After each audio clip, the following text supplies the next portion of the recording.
Look at this. We just bottled the dragon fruit wine. Welcome back to part 2 of the dragon fruit wine. This is a fabulous wine. And is this color beautiful or what? It's right up there with one of my favorite colored wines for sure. We're just gonna get into the video because I wanna show you how we got to the finish point of the dragon fruit wine. Stop rambling, Todd, and let's go. Boom. Go to my countryside, take some time, remember the night, sitting by the fire, leaning back, watching the red sky sunset. Let those Nobody panic. This is gonna be a learning experience for all of us. Let's open this up and see where their specific gravity is. Now, it's been about 14 days. You can see this airlock. It is really slowed down. It's not bubbling. You're gonna notice in here, I got a lot of headspace because I had to take the bag out yesterday because I didn't have any extra and I needed it for another batch of wine. So I didn't get that on video, but you'll see what I mean. We got headspace. I don't want too much oxygen in here, so that's why I'm just ready to get it into my secondary. All right, let's get it opened up here. Now, I will tell you about one thing about this dragon fruit wine. It has been a very, very slow ferment. I did not see a lot of foaming in here.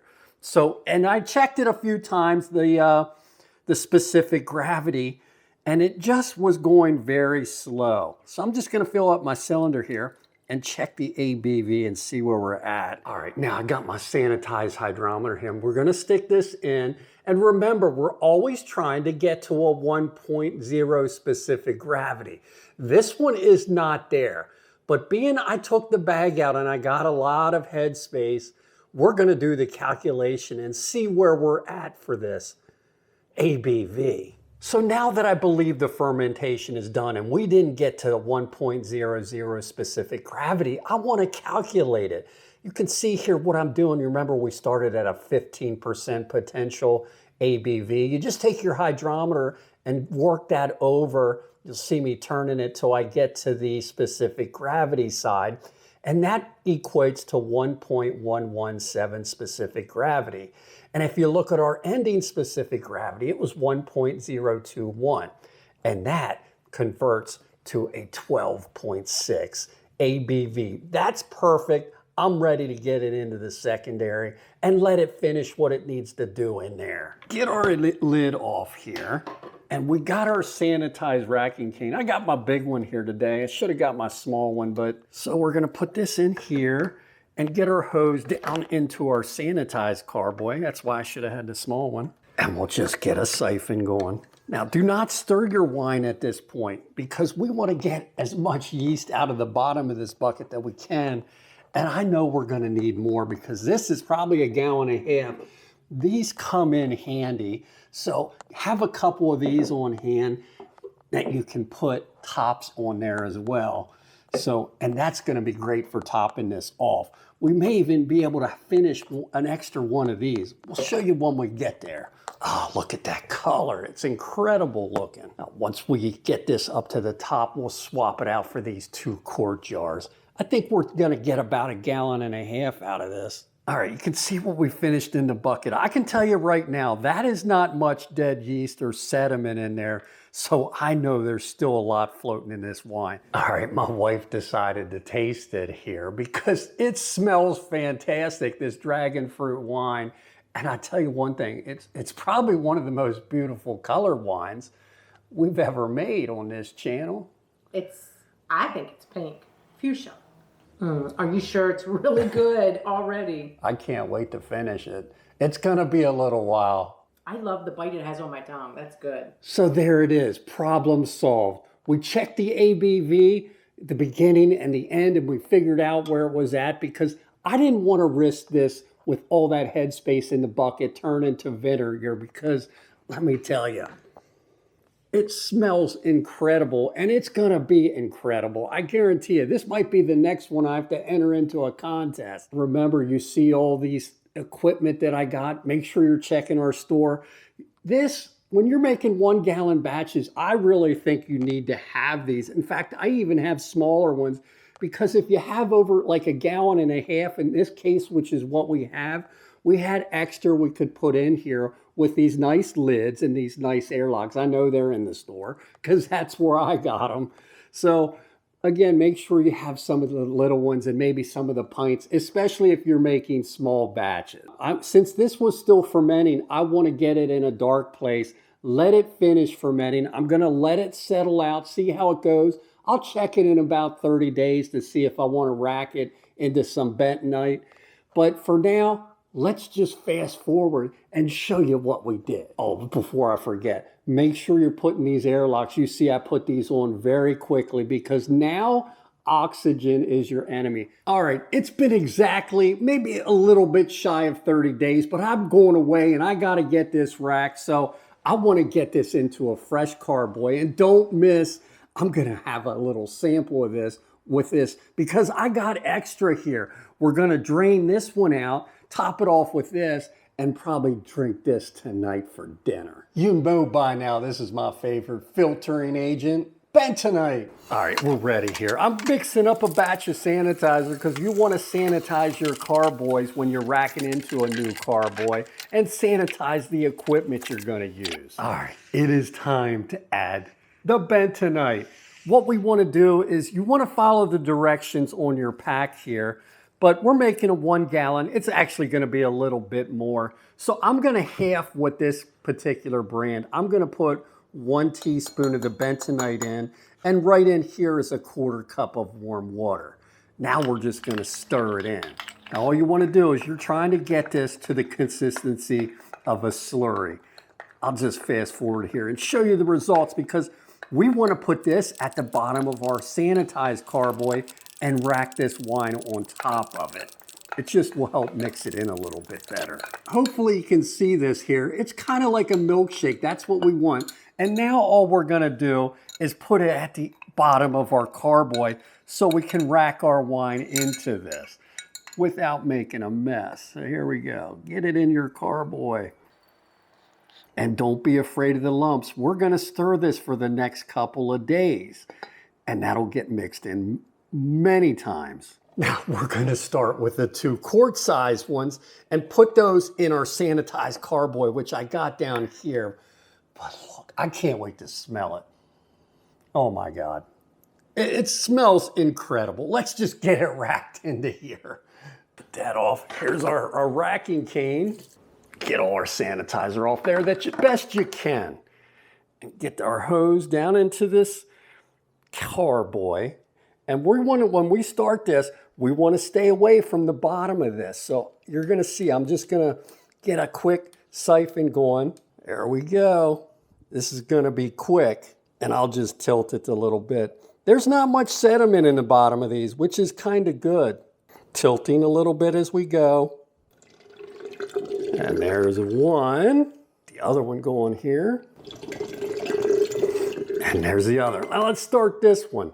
All right, I'm gonna need these because remember, we had 2 of these in this and I'll put it into a 1 gallon carboy. So I sanitize these and then what doesn't go in those, I'm gonna put the extra in these quarts back. Look at the color of this. I don't know if you can see it through the hose, but it's like purple. It's not red, it's purple. And I'm gonna watch these down here very closely and just try and swap them over as we get close to the top. This is where it's good to have 2 people if you got it. All right, there's one. Now we're over into the quart one. I'll show you the finished product here. And that's it. I don't want to get any of that sediment in if I can. All right, let's show you what we got here. Here's what we got out of the carboy. You can see a lot of the sediment. That's what we're trying to do every time we rack it. So there you can see we got 1 quart.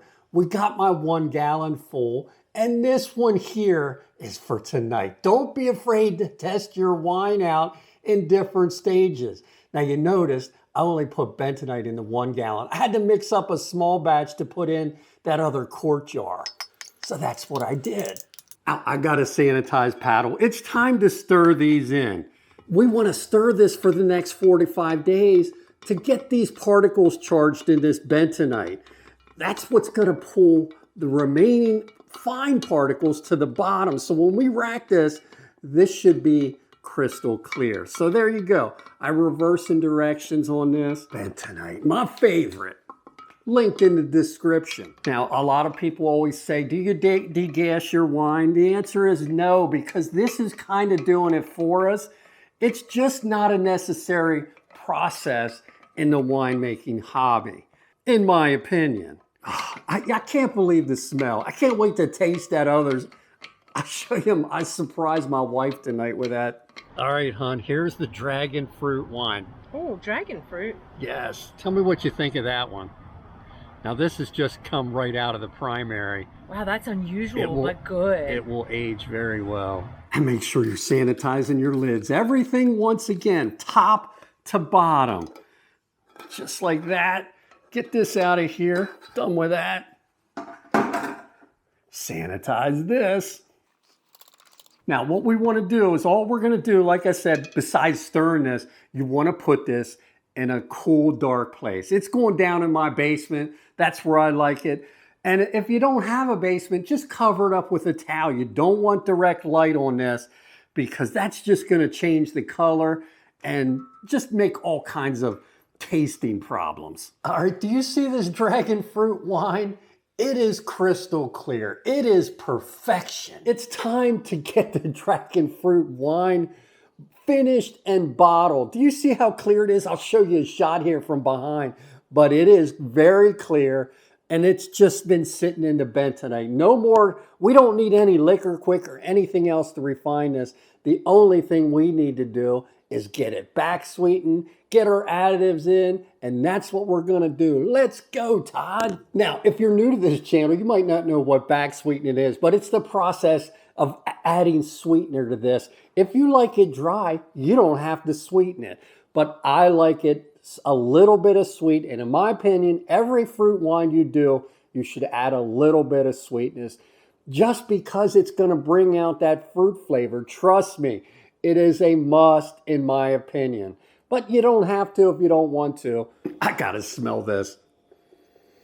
Oh my God, it smells like a great red wine. I can't wait to get it done. Now, we're gonna back sweeten this wine. Since I got about a gallon and a half, I'm gonna just measure out. You want usually 1 cup per gallon, so I'm gonna do about a cup and a half here, and that'll be sufficient. We may not use all of it. And now to make our simple syrup, we're just gonna add our cup and a half of sugar. We're gonna add equal parts of water, a cup and a half. And there we go. And we're just gonna dissolve this, and don't boil it. Just dissolve it and get it clear. And just keep stirring it until it's to that point of clearness and almost to the boiling stage. All right, you can see it here. It's starting to bubble. Get your heat off at this point. You see how clear it is? That's all you want. And now, before we add this to our wine to sweeten it up, we want this to cool completely to room temperature. That's it. Now, we're only gonna need 2 things to finish this and stabilize this wine and bottle it. We need sodium metabisulfite, which is the same as Camden tablets, and we need stabilizer, potassium sorbate. All right, it's time to get some bottles sanitized, because you wanna make sure you're sanitizing your bottles and also your corks, and get them soaking in some sanitizer, so it makes it easier to bottle and put them corks in. That's a must in my opinion. Now, usually for every gallon of wine, you're gonna get 4 to 5 bottles of wine. So I got a 1 gallon and a quart. I'm just gonna do a little bit extra. I'm gonna do 8 bottles and 8 corks, just so I know I have enough. Because remember, we're gonna back sweeten and we're putting more liquid in here than we anticipated. All right, it's time to get our additives in. I'm putting our additives in the bottom of my bucket that we're gonna take the wine in and put in here. And let's get our additives. Our first additive is sodium metabisulfite. This is the exact same thing as Camden tablets. I'm just trying to use this up, but you can use Camden tablets. That's just the simpler, easier way to do it, but I ran out and I had this. So if you're using this, we want only 1/16. I got an 1/8 of a teaspoon here. So since it's a 1 gallon batch, I'm gonna just use about half of this there and put that in the bottom of their bucket. If you're using Camden tablets, you only want 1 per gallon. Now, if you're not sweetening your wine, you might not have to do this. Add potassium sorbate, but I know I am, and I'm going to use a half a teaspoon per gallon of this. I got a little more than a gallon because I got that extra quart. So there's 1 teaspoon, and I'm just going to put just a little bit more for that extra quart. So now what I'm going to do is I'm going to remove these lids and the airlocks, and we're going to get our siphon going and get this siphoned down into our bucket that we just added those additives in. So here we go, my racking cane. This is always a little bit tricky when you got a small vessel like this because you don't want to get any sediment in. Waste is okay in this step. And there it's going down. And you'll see me, I'll tilt this. You've watched me do this many different times at this point. We don't want any of that bentonite because that's not what you want in your wine. You want to strive for perfection in this stage. I can't believe how clear this got. This is one of the clearest wines I've done in a while. And the more you do this, the more experience you get, the easier it becomes to know when you got to tilt. And all right, I'm going to stop right there. And now I'll just do this other one. There we go. I'm stopping. That's plenty. You see that little bit of wine we wasted? No problem. I'd rather have waste than get that bentonite in this finished product. I got that lid on fairly quick. You want to keep oxygen out as much as you can in this stage. But remember, we added those additives to the bottom of that bucket. I just want to stir them in so ever so gently at this point. So that's what I'll do. Stir these additives, get it all incorporated, and then we're gonna do the taste test, which is the favorite part. We're making wine, you gotta get excited. You made homemade dragon fruit wine, and you're gonna love it. There's our cold simple syrup we had on the stove. Remember that? It's fairly cool, very close to room temperature. So what we wanna do is add a little bit, taste it, add a little bit if you want more sweetener. If you want a couple dry, bottle a bottle or two of dry, or do some semi-sweet, bottle those, and then add more of sweetener. So you get to get as many different flavors as you want. I know my wife likes it sweet. And with dragon fruit, one thing you're gonna notice, it's a little sour. So I'm hoping this sweetness will help out. So I'm just gonna add about half of this and taste it. Oh my God, it smells so good.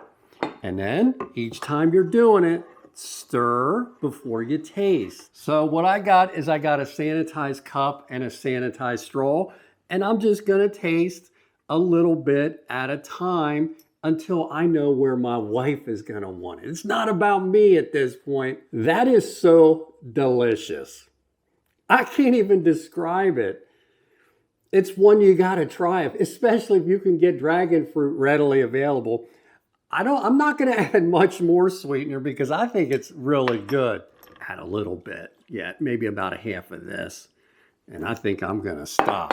That is perfect. I'm done. It's ready to bottle it. Don't be afraid to waste your simple syrup or save it for another batch because I'm making another batch tomorrow on bottling. So I'm probably just gonna save that one. All right, time to get that lid off here. And now you notice I got my bottling tip. Remember, everything you see on this channel, I got links to in the descriptions. And we're filling our wine bottles. This is where we're trying to get to. Now, one thing you notice in here is this foam here. That is just sanitizer. That will be forced out.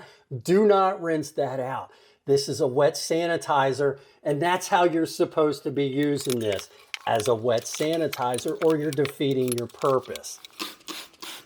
And make sure you're sanitizing your bottles and you're wiping everything down because you want to look like you know what you're doing and you want to be a professional. All right, look at that. We got 6 bottles out of that 1 gallon and 1 quart. And also make sure you get a tub like this and you lay your wines down flat, just in case of any mishaps or your corks are leaking. So this I do every single time. And we even had enough to taste. There's about a half a glass in here. This is because we got 6 bottles and a little bit of extra. This is called Todd's wine. That's going to be an amazing wine once it ages for about 3 to 6 months. I can tell it already. And I go to my countryside, take some time, remember the night, sitting by the fire, leaning back, watching the red sky sunset. Let the